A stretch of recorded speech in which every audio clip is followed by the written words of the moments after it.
Hey, today on 20 Saturday night, we're going over a So You Wanna Be The Predator. Yeah, we got it. So before we go into this next episode, video, whatever you want to call it, I just want to ask you all to subscribe and drop a comment because we do contests every month here on the channel, and so we just want to make sure that everybody's entered. And so to enter, you got to be subscribed and you got to have some sort of comments. So we picked the Predator this time. Like all of our So You Wanna Be's, we typically pick things that take as little DM buy-in as possible. Yeah. But for this one, it's gonna need a little bit of help from your DM just because of one thing that we'll go into here in a bit. A couple things, but... Yeah. We made him level 7. We chose Starfinder because he is more technologically based. Yeah, I mean, if you do it in D&D, basically there's like part of the Dungeon Master's guides in D&D where it's like, if you want to have technology, and there's like 5 guns, and some of them are like flintlocks, some of them are modern, and then some of them are like lasers. But D&D's cool now, but you're not really gonna get a Predator. Yeah, you're gonna have a hard time getting a Predator in there for that, and then also he sort of fits. All of his weapons are sci-fi based. With that, just for picking up stats, we gave him the versatile array. It gives you 3 14s, an 11, and 2 10s. Do you just want to take what he got, sort of this final sort of thing, just including whatever you got him? So with with his racial bonuses, which for just his base racial bonuses and abilities, we chose the vest because that's the closest. So we'll go into that more later. But basically, his stats are going to be 16 for strength, 14 for dexterity, 16 for con, 8 for intelligence. Because he's not very smart. That was basically the Jar Jar Binks of He was in exile. Because he's not the brightest. Because Predator 1, there's a whole thing where they're making all those easy mistakes. Well, yeah, but also just like those traps are basically like net traps or whatever, and I assume he was watching the whole time and he still fell for that net trap. Yeah, like the really obvious one, Arnold was walking forward, and even Arnold sort of walked into a trap, and then it's like, oh no, I gotta jump over this, and then almost immediately after, he runs into the same trap. Yeah, so he's not the sharpest tool in the shed. His wisdom is 10 just because he's got to have some survival skills, but he's... And again, he has run into enough traps. I know, he's an excellent hunter. That's why we give him ranks in survival. But just the wisdom, we're basing this off Predator 1 and 2. Neither of them seem particularly wise. More like they just had a huge, technological advantage. Yeah. Also, if you're hunting one person, it's easier to get the drop on somebody if you're hunting them, if they don't know you're coming. And a lot of people don't expect an alien monster to come after you. Kind of invisible. And then for his charisma, 12, just because... it's kind of a dumb stat, but, it's basically because he's kind of intimidating, but that's a whole other thing. Never heard him, speak to anybody except his... Yeah, or when he started, laughing at the end of Predator 1. Or spooky. Who taught him to laugh? Well, because he was watching people laugh and stuff, and also... aliens don't get laughter, alright? Yeah. And then, so those are his stats we gave him. He is going to have 70 stamina point, 35 hit point, and 7 resolve points. Down the list, we're going to go to his skills. So in acrobatics, he's going to have a total of +9, athletics +9 again, intimidate +8, medicine +5, because there were those couple of scenes where in the Predator movies where they get shot or whatever, and yeah, it's like he's that first aid kit on himself pretty proficiently. Yeah, he did a good job. And then profession +9, just because all you really see them do is hunt. Yeah, and I figure some things that you can talk, with your profession, it states in the CRB that you want to talk to your DM about what skills your profession will give you. I'm saying that he'll get a bonus to tracking, and then also maybe to some sort of concealing himself. Yeah. I know he gets a few things in survival and stealth we should have gave him, but I figure we'll put ranks into his profession, which is hunting, and then it's concealing himself will fall under the rank of that. Because also we did make him a soldier class. It seems like basically he's just a soldier, but he's also really good at just hiding. He doesn't do a lot of super sneaky stuff. Seems like most of his stealth comes from the fact that he's kind of invisible. Yeah, so we didn't give an operative level just because it did come from his technology and the fact that people will really see him coming, but he doesn't really do any subterfuge, not hacking into anything or being a space rogue. Really, a lot of his operative things or sneaky guy stuff is he's invisible and then he stabs you with a knife. And also, it seems like once people know what to look for, it's kind of easy to see, in the Predator 1 movie where that one guy was like, look, he's right there. Oh yeah, like they saw him or staring right at him. Yeah, where he was just sort of sitting in the trees. So how in Predators 1 and then also Predators, he was sort of, once you figure out, if you just cover yourself in mud, you'll be able to conceal yourself. That's why we didn't give him too much in stealth, but yeah. And then Hunter would work. Yeah, easily. And then for the last skill, Survival +2, just because he does do a lot of kind of survival-y things where he can skin someone really quick. Yeah, like just faster than any Southerner I've ever seen. Yeah. Also, if he is on they do sort of go to this alien worlds to them and hunt constantly. So I'm assuming there's some sort of survivalness in there, figuring out what trees are poisonous to them or what can they sort of eat and whatnot. Yeah. Assuming that he does have to, because again he's made out of meat. Yeah. Blades. Yeah, and then so for his other things, so for like his saving throws, he's gonna get +8 to fortitude saving throws, +4 to reflex saving throws, +5 to will saving throws. For his attack bonuses, he's gonna get +10 for melee, +9 for ranged, and +10 for throwing. Because there's a couple times he does throw stuff like in Predator 2 when there's a whole voodoo game. Which honestly, in Predator 2, side note, seems like he was kind of a good guy. Yeah, it seemed like he was a superhero, and then Danny Glover killed him because you gotta kill something. Also, because he killed his partner or whatever. Yeah, I mean, he was also, even if he wasn't, if you kill enough people, the cops are gonna come after you. Yeah, and he was throwing that weird shuriken thing or whatever. Oh yeah, he saw a couple episodes of Xena Warrior Princess, and he had long hair too, so he was kind of like. That goes for a lot of his stat points, and so for him, because he's a soldier, he does get a lot of, combat feats. So for his soldier combat feats, he does get Deadly Aim, which, your full attacks are only going to give you a -2 instead of the standard -4. His Far Shot, which is, it's only going to get a -1 for every range increment that, your weapon's out of instead of the standard -2. Your Spring Attack, which is as a full action, you can move, up to your full movement speed to do a melee attack on someone or a combat maneuver without provoking an attack of opportunity. And then for his just regular feats that he gets at every odd level, we're going to give him Medical Experts. Basically, that just lets you treat your wounds, more effectively. Fleet, which is for if you're wearing light armor or no armor, you're going to get a +10 to movement speed. He's wearing light armor just because, it seems like some of the stuff he's doing, it's like he's basically wearing fishnets. Yeah, he's wearing a mesh shirt, like he's out to a rave, but the rave, it's part of he's almost wearing like lady fantasy armor, because a lot of times his armor is just basically covering his, I don't know if Predators have boobs, but it seems like they're basically covering his boobs but then showing all of his midriff. Hey, come on. I have no way to back that up. Yeah. It seems like they're being extra. It seems like Tumblr's gonna be mad at us if we say lady armor. I mean, maybe, I don't know. We don't want to assume the Predator gender. They already got mad at the lady that we have handle our social media. And then the last, just standard feat we got him was Strike Back, which means you can do a, you can have a ready to action for a melee attack if someone is attacking you. So basically it's so if they're going to attack me, I'm going to, stab them with my little knife without having to do a whole bunch of stuff. You can do that as a ready to action. And that about covers his feats. Alright, cool. So for the items that you'll want to give him, it does take a little bit of DM buying. The biggest, I'll just get this out of the way first, is the displacement field. He is sort of fighting a little bit out of his pay grade with this. It is level 15 items, so almost double his character level. But you know how hunters or people big old truck guys, they buy big old mud trucks.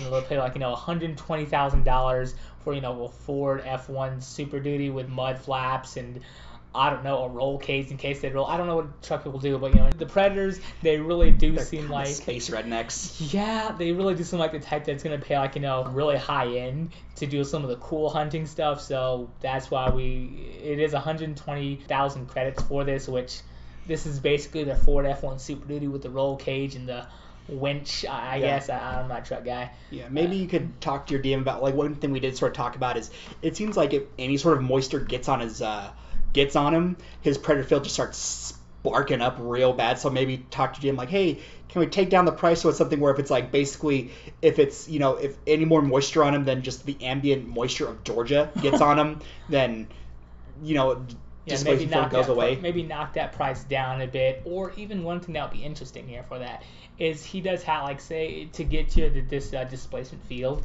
he has to assassinate a couple of targets or what have you before he's able to get the right to gain this, because it is fairly tribal. Yeah. To get the right to claim this item, you have to go through an arc that'll take you into being a second tier level character. Yeah. Because level 7's kind of pushing second tier anyway. Or take out a massive loan. Ooh. Moving down to the Fang Blade, this falls right into his levels. A 7th level weapon, costs 5,430 credits. It deals a 1d12 slashing damage, and then a bleed of a d8. So this is like that little hook knife that he gets there for that, his Wolverine claw, like the blade that all predators have. And we looked at the armory, and look like they made this item specifically for people who did want to play as the predator. Yeah, as the predator. The shoulder mounted, the shoulder laser, we gave it Corona class for level 8 at 9,700 credits. Just because he's blasting through people like insane, because the level 1 is a D3, which is nothing, but this D8, it's going to be able to take out, any sort of, most level 1 soldiers. It's fire damage at 40 feet, and it has a crit of a D6. Again, it does really seem like this was made for people who did want to be the predator. And his armor, it's going to be a D-suit, 5th level, 2,980 credits. So this isn't the highest thing on his list, but again, his armor is not really the highest thing ever. He mainly focuses off of not being seen, so there's that for that. Displacement field basically just casts that spell displacement on you, so it's like you're harder to hit. But yeah, and the D-suit, it does have 2 upgrade slots, and the displacement field, it does take up 2 slots anyway, so even if you do want this just to be his only armor upgrade, there you go. Yeah. A few things on the Predator there for that. We gave him the theme of Xenoseeker, mainly because if you look at the Xenoseeker theme, it does mention in there that they do want to make contact with various alien species from across the cosmos, so he's definitely making contact with them. Yeah. Again, we went Vesk with him just because they're alien with its scales with ugly faces. He's an alien with scales with ugly faces. It just matches up. Yeah, they also have natural weapons, because like in that scene in Predator 1 where he's trying to slash at old Arnie and he like misses and he hits the rocks, he goes shink, and it makes like sparks. So we gave him the world of Yaltia Prime. If you want to say he comes from Vesk Prime, again, it just sort of matches similar. up right there. Yeah. And even so, like, there were sort of wars between the Veskirium and the Pack worlds anyway. I could totally see the Predator, like I could totally see the Predator race going up against the world of the Pack worlds, where we want to pull out people's spines and skulls, and then the Pack will be like, oh God, no. No, that's not cool. And they're like, that's my cultural heritage. And then they war for a while. Yeah. He's obviously lawful evil just because he does have a code that he goes by, but again, the code of the Predator is looking for random species and pulling out their spine and skull. Yeah, unless they're like unarmed. Yeah, you can't harm like an unarmed person, or somebody can't defend themselves. Even the second they pick up a knife, it's go time. Yeah, like how Arnold had to kick that knife out of that girl's hand. No, it was a little Uzi, but yeah. Yeah, a little Uzi. Or when that one cop lady was, shooting at the Predator and he like was gonna choke her to death, but then he uses Predator, vision, which like he basically everybody saw a baby inside of her, which was like, he was like, oh man, if I heard. So I guess they're real pro-life. Yeah, they're real space conservative. And so his armor is going to be an 18 to his EAC, a 19 to his KAC, and his his AC against maneuvers is a 27. This is mainly because, again, he's not super difficult to hit. Yeah. But also at the same time, that maneuvers AC is almost a 30. He's a really keen fighter, so yeah, I'll do that too. One thing that we did do, and you can talk to your DM about this, depending on if you want to kind of fudge it a little bit, or if you just want to play a Vesk who's not the Predator, but he's not the Predator, is that just because they're, a lot of the Predator's thing is his vision is based off of heat, so maybe if you want to talk to your DM like, hey, listen, he can only see heat stuff. Or maybe, like, if you don't want to go that far, what would be neat is if you do want to give him a dark vision, but also give him sunlight sensitivity as well. Yeah. Just so you can follow what's in the book to take as little homebrewing as possible in making these guys. But if you want to go that route too, that'd be a good idea. I'm going to assume there was no real religion listed in the movies, at least. I know it's third-party material, but we didn't feel like reading through 30 years of comics. So we gave his deity as his blood. Yeah. Seems to love it. It seems to be what he's all about. So yeah, praise the blood. Talking about his race, some of the racial abilities he does get besides, unarmed weapons and, going rawr and slashing people, and, his predator vision. He also does get, +2 bonus, to not being, spooked, because I don't think there's never really been anyone who's intimidated the predator. Even that one guy who was saying, I don't have time to bleed. Another racial ability he does get is armor savant, so it's a +1 bonus, to AC when wearing armor. The armor check penalty is one less than would naturally be for heavy armor, but since he's not really wearing heavy armor, he's wearing light armor. It's not there, but it's not in the foreground, but it's still there. Some of his gear boost abilities are melee striker, which really plays into the fact that he is really all about those little stabby knives. And basically what it does is, on top of your strength bonus for, attacking, you get plus half of whatever that is. So, for example, he's already getting 3 for his strength modifier for damage, and so you add 1.5. So if you're rounding up, he gets +2, rounding down, +1, which is still nothing to sneeze at. Another one of his gear boost, just because he is kind of all about that laser, is laser accuracy. So he gets a +1 insight bonus to laser weapons. And I've never seen him pick up a submachine gun, so he's all about lasers. Yeah, and that's what he's getting for his gear boosts. Why would you want to be the Predator? Well, for me, it's pretty cool. Just sort of being invisible and stabbing people and then ripping out their spines. That sounds kind of cool. Also, just having a weird trophy room, full of skulls, and also old-timey pirate guns that Danny Glover can get when he kills you. There's that. Also, if you want to be real ugly, one ugly motherfucker, to quote our god Emperor Arnie. A couple reasons why I thought it'd be easy to introduce a Predator, or at least a Predator race, into your game, is if your campaign setting revolves around hunting down specific targets, and your group needs an assassin, your group goes out and if one of your players always wants to be hired on by the group, how we have a player guy, and so that could be one way to introduce a Predator race character into your game. Or if, say, you're going out to a lot of exotic planets, but your Xenoseeker doesn't want to be a druid or anything like that, they just want to be a space marauder, well, here you go, you can play as a Predator. Or if you're maybe a group bounty hunters, it kind of makes sense. Yeah, if you have Boba Fett, Lobo, what's the cone-headed guy from Star Wars? IG-88 or IG. So you have Dengar. Yeah, you have Lobo, IG-88 or Dengar, both will say Boba Fett, and then the Predator. Oh my God. Yeah. Nobody's really surviving that unless Superman. But anyway, so that can be some good reasons right there to have a Predator into your group. But if you are playing the Predator, 2 things to look out for. One, that the placement field is going to be cut a lot, and also Chris Hansen is always chasing you. Yeah, and also anyone who falls in mud, you're just gonna get killed by him. Yeah. By the way, you want to tell me, I know that the placement field does something with invisibility. Yeah, kind of. It's a little bit of flavor text. You can sort of rules lawyer. Basically, it makes a weird displacement around you. 2 feet. Sort of off you, and you can sort of say oh yeah, it's because he's invisible. It's more or less flavor text. I rules loiter as I saw it. You're being invisible, but what it does stats wise is it makes it so it's like you're being obscured by pretty good cover, so you have a 50% chance of being hit. Okay. Which is pretty good, because it's before they're even rolling to hit you, rolling okay, roll to hit, they have to see if they get a roll for that or not. Yeah, because the Predator, he wasn't ever really truly invisible, as much as he was really obscured. Translucent, like active camo from the Elites in Halo, where basically it was you could, if you saw him, you would see he was there, even though it was really hard to miss, just because it looked like space around him was sort of warping and he was translucent. And, but you could still see an outline of him. Yeah. Aside from that, was there anything else you want to talk about the Predator and Starfinder?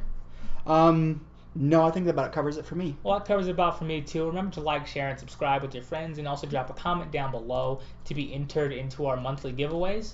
Thanks for watching 20 Sided Night, and have a good day.